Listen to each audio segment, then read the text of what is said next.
Olá, você está no canal Bendito, no quarto capítulo da nossa série de 29 dias dentro da corte real de Judá em 1 Crônicas.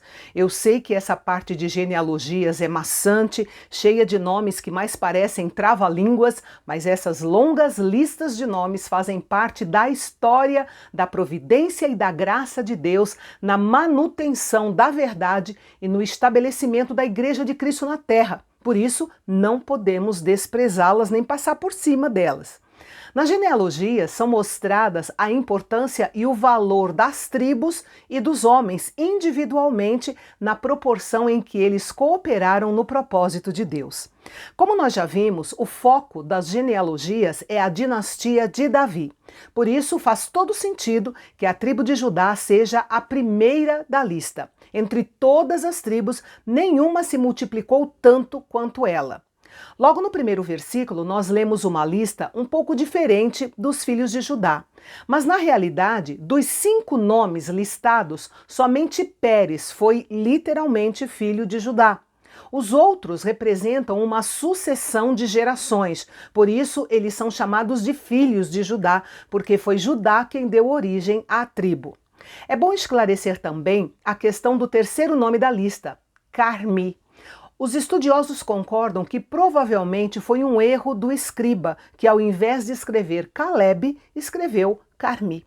No versículo 9, encontramos o nome de Jabes. Ele é uma daquelas pessoas interessantes que são mencionadas no Antigo Testamento de uma forma breve. Tudo o que sabemos sobre ele está nesse texto e na cidade dos escribas que recebeu o seu nome. Sua mãe o chamou de Jabes, associando seu nome à dor. Por alguma razão, provavelmente em torno das circunstâncias do seu nascimento, sua mãe lhe deu esse nome. A Bíblia afirma que Jabes era o mais honrado ou o mais ilustre entre os seus irmãos. Ele não tinha nobreza de nascimento e nem se distinguia por títulos terrenos. Ele estava no mesmo nível dos seus irmãos, mas o cronista deixa registrado que ele era mais honrado do que todos eles. E por quê? Porque ele era um homem de sabedoria e de oração acima dos homens da sua época. Por isso ele recebeu essa honra que veio da parte de Deus.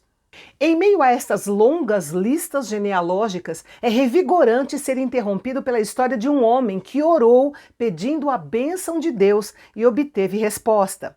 Há muitas orações na Bíblia, mas a oração de Jabes é única, pois é curta, direto ao ponto, e Deus respondeu sem rodeios.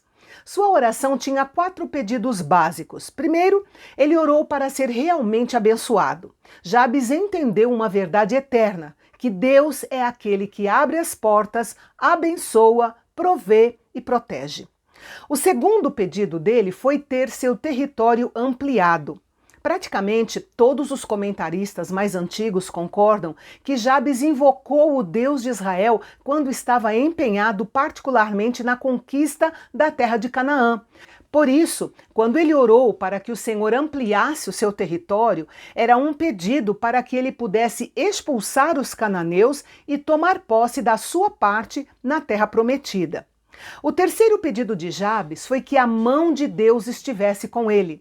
A mão do Senhor é um termo bíblico para se referir ao poder e à presença de Deus na vida do seu povo ou na vida dos seus servos.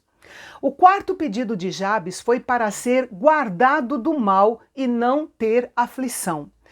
Para entendermos melhor essa parte da oração, é bom sabermos da importância do nome dentro da cultura hebraica, pois os nomes no Antigo Testamento tinham uma ligação muito forte com a vivência da pessoa e também o seu futuro.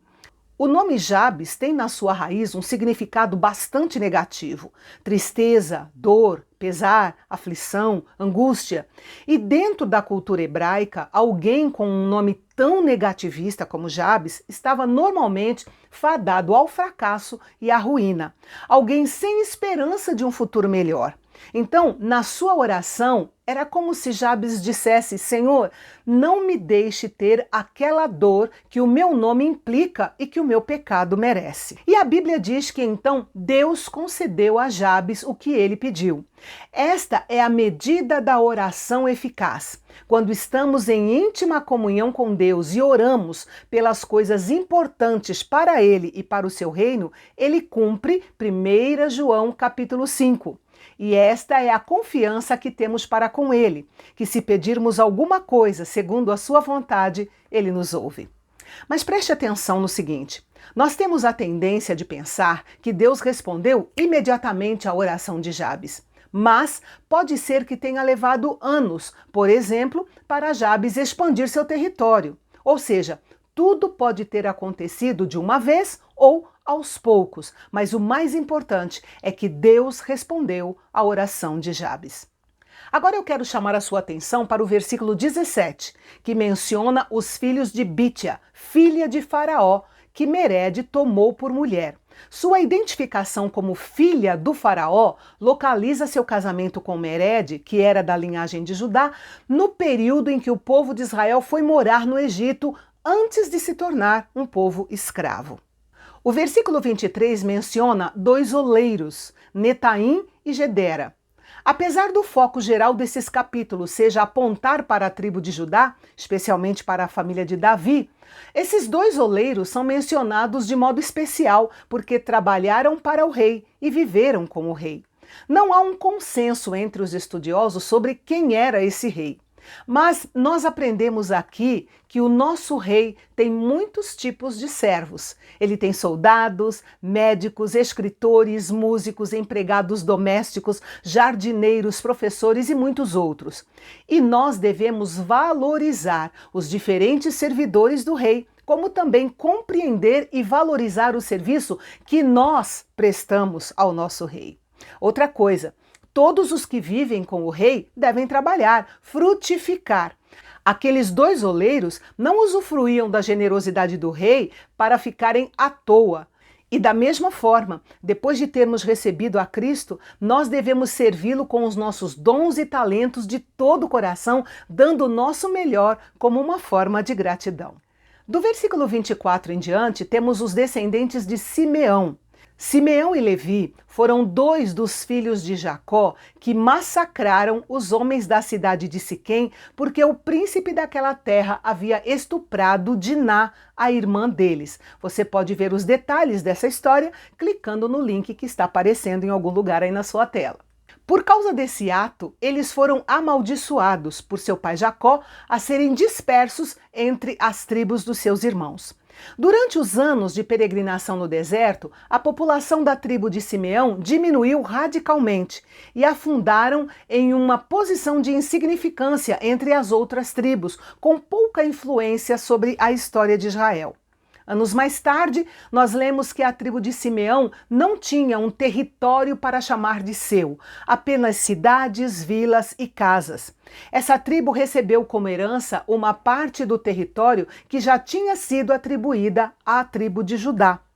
Já a tribo de Levi foi separada para o sacerdócio e não recebeu herança. Como linhagem sacerdotal, eles viveram espalhados em cidades específicas no meio das outras tribos. E amanhã nós vamos recordar a linhagem das tribos de Ruben, Gade e a meia tribo de Manassés, que preferiram ficar do outro lado do Rio Jordão. Você lembra por quê? É o que nós veremos amanhã, aqui no canal Bendito. Não perca!